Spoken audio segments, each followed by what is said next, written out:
After 3 months of talks, Seoul and Washington reached an agreement in principle on the terms of amending their FTA. Both sides expressed satisfaction with the concessions they squeeze out of each other.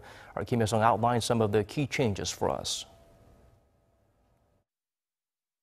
In a joint statement, Seoul's Trade Minister Kim Hyun-chong and U.S. Trade Representative Robert Lighthizer said the two countries were pleased to announce that they have reached an agreement in principle on the amendment of their bilateral trade deal.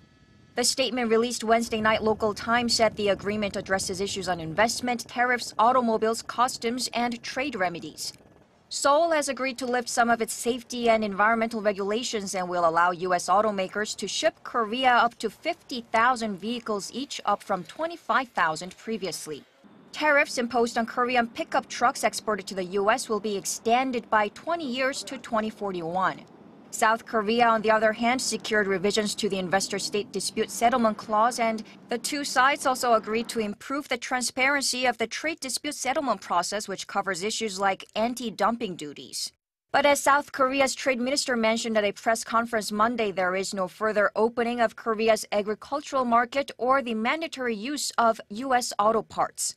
The announcement comes less than 3 months since the first round of trade talks began in January.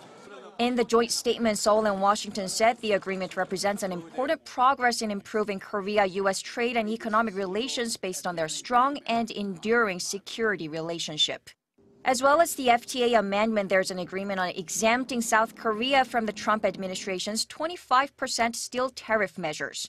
In exchange, South Korea's quota will be set at 2.68 million tons of steel exports a year, or 70% of its average annual shipments to the U.S. between 2015 to 2017. The arrangement with respect to steel products is expected to take effect on May 1st. Working-level officials are ironing out the details so that Seoul and Washington can finalize their amendments to the 6-year-old trade deal soon, which are subject to domestic procedures in both countries before the provisions can be brought into force. Kim Hyesung, Arirang News.